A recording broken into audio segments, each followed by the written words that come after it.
Yeah, my name is Adrian Clark. I was born 11/26/1931 in Grimm County, Nicodemus, Kansas.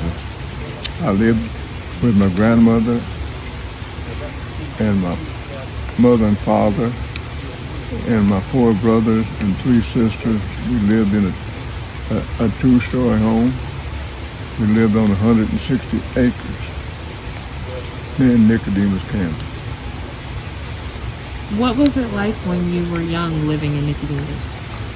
Well, we never had a lot of toys to play with back then. But it was really nice because we all got together and we played games. We had made a hula with a paddle, and we'd push that around for a toy. We rolled down the hills in an old tire and a barrel, and we all got together and we'd have a good time with just about absolutely nothing. We had a good time. Thank you. And what type of food did your family eat?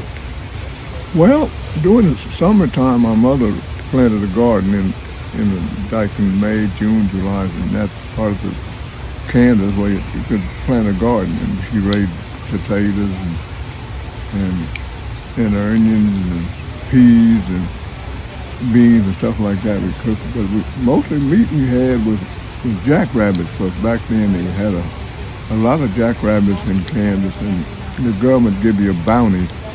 We put a bounty on the jackrabbits. You could get 15 cents for the years from every jackrabbit you kill, and back then 15 cents was a lot of money. So when we got that money, my dad went to school, went to the store and bought some bacon and stuff like that.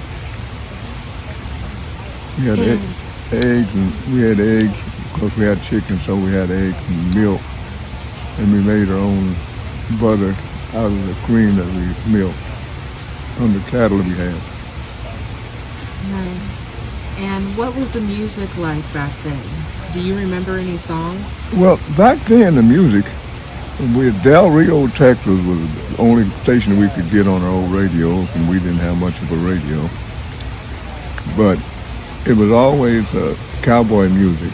The same like Coming Around the Mountains Once You Come, something like that. That's music in that kind of back in the 30s and 40s, and that's the kind of music we had. We didn't really have a lot of music.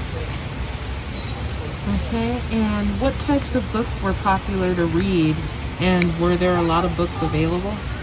There was no books hardly available. Wasn't hardly no books to read because we just went to school in a little schoolhouse that was from the first grade to the 8th grade was in this same little room. And we had no library. The books that we got was all ragged and tore up. We even got any at all. So back during the reading for books, we was barely about had none. Okay. What do you remember that was exciting to do as a child? Well, what I did was we had a little 22 rifle, and we'd go out and hunt rabbits and shoot them with 22. And one thing I really was exciting about with using the 22 rifle was we would put some wooden sticks in the post, and we'd take that 22 rifle and shoot it and light the stick matches, and then we'd take another shot and put them out. And then we'd take a nail and start it into the post, and then we'd take the 22 rifle and try the nails in. And I thought that was a lot of fun there. And what are your expectations for the future of Nicodemus? Well, the future Nicodemus, you got to get, number one, I would think that they need to bring in natural gas. The gas company has to bring in natural gas in Nicodemus so they don't have to worry about propane and stuff like that.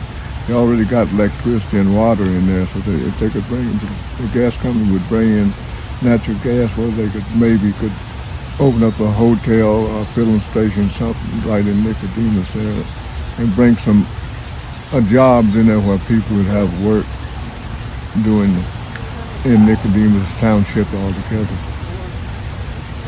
That would be nice. What are you doing at your age to stay stress-free now?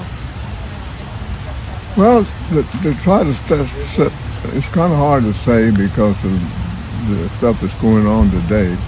It's kind of bad with the COVID-19. That's kind of rough, trying to take success free because there's a whole lot of incidents going on that is causing stress, like all the violence that goes on, all of the unrest that's going on between people of color, and that's one thing that just really disturbs me. So it's kind of hard to really strive what kind of stress you run. My wife, Linda, she helps out me to get a lot of stress off of me. And what is it like what was it like in Nicodemus during World War II?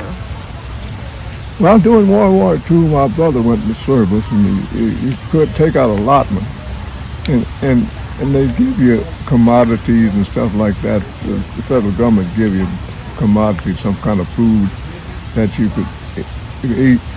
And then my brother, when he went into service in 1943, he sent allotment home, and that little money helped us out to buy different foods, so it made it a whole lot easier for us to survive during them times in World War II. And what was life like during the Dust Bowl in Demas?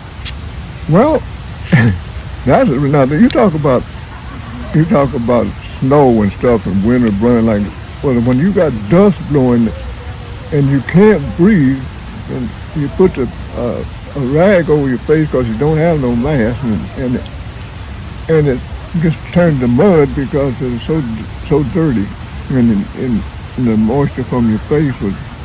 And what they did, that if you make a little hill, a Lister road like a hill, and they made roads so that, because see, Kansas was real flat, so the wind just blowed and it blew the dirt. But what they did was made roads and little gullies, and that's what stopped the dust bowl from blowing all the soil away.